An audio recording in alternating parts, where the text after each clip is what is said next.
Yo, what's up mga V? Ayun, so night ride tayo, mag solo ride muna.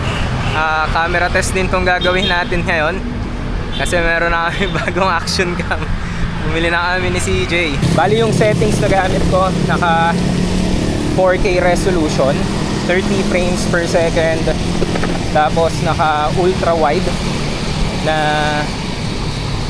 field of view or FOV. Tapos naka-enable yung Rocksteady Plus.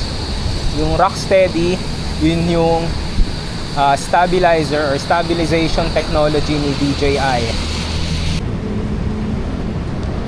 May kasama na rin pala tong endurance test kasi ang ginagawa ko kada record, ni-stop ko lang pero di ko pinapatay yung action cam. Tapos umalis ako ng bahay, 100% to. Titignan natin hanggang makarating muna ako ng Pateros. Bibigyan ako ng mark battery percent niya pagdating ko ng Pateros.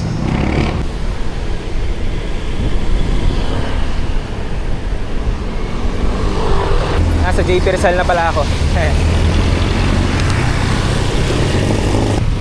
Singit, singit.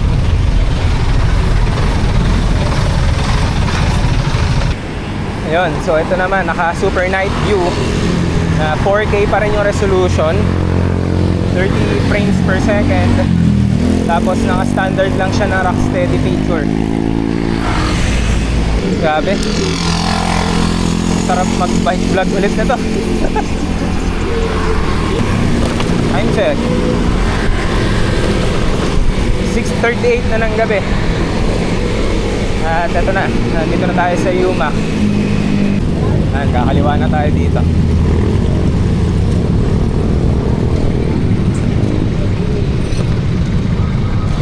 At ayan na, buting.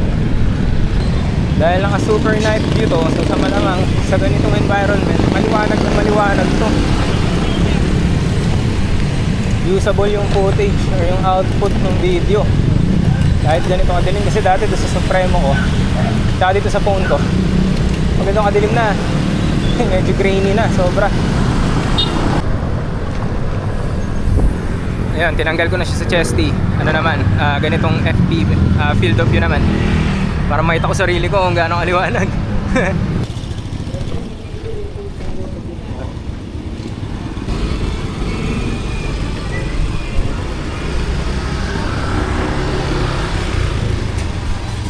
Okay. Dito na ako sa bahay. Same settings. Koko, dito.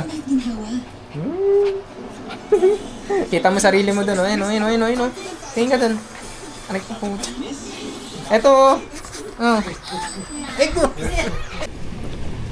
Teka, nakalimutan ko. Pinalitan ko ulit yung mode. So, ngayon, hindi na siya naka super night. Naka standard lang siya na video mode. Para makita ko yung difference kasi kanina nag super night ako, mga bandang 6:30 pa yun so medyo maliwanag pa. Kanina pa ako nagsasabi na nagka-camera test ako, hindi ko pala nasabi kung anong camera yung gamit ko. Yung camera yung gamit ko is DJI Osmo Action 5 Pro. So yun yung binili namin ni CJ dahil nga nagustuhan namin na feature is mas clear yung lens sa gabi dahil nga doon sa super night view. Mas clear din siya sa gabi kahit doon sa standard na video mode compared dun sa Osmo Pocket, yung Osmo Action 4 na una namin ginamit. Ito naman, same setting, 4K 4K resolution. Tapos naka Rocksteady standard lang, ultra wide angle, pero naka 24 frames per second or yung cinematic. Yan, nandito ako sa bike lane na malubak. Subukan natin yung stabilizer niya.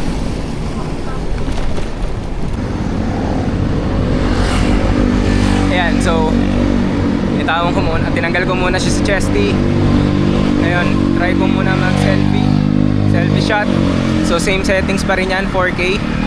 Tapos 24 frames per second na naka ultra wide, tapos standard na Rocksteady stabilizer. So ayun, madilim dito pero ang ganda. Nakikita ko dun sa screen sa harap ng camera, maliwanag ko. Ang galing, di ba? Astig eh. Ang galing.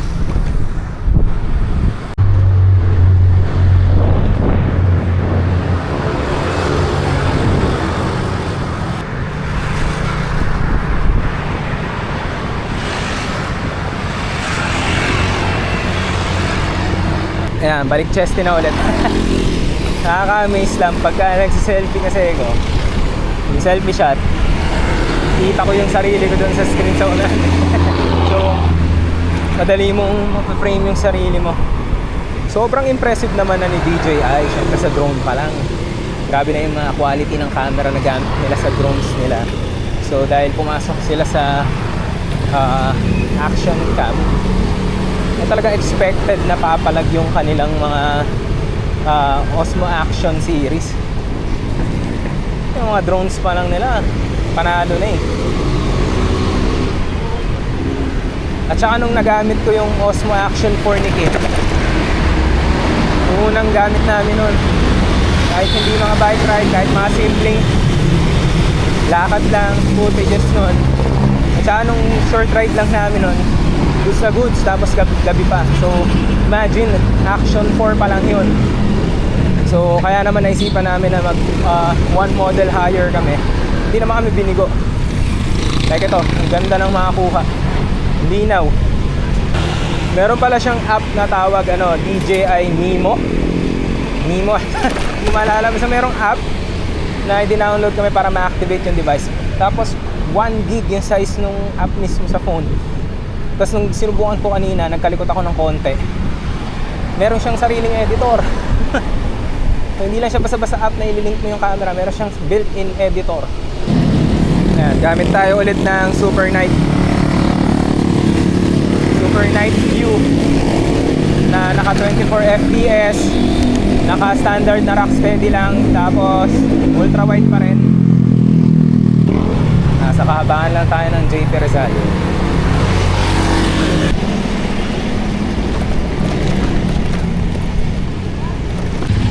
Alright, konting-konti na lang at malapit na tayo sa HQ. Ayun, dito ko na tatapusin itong camera test ride natin. So, see you next ride mga B, mga ka-B. Salamat.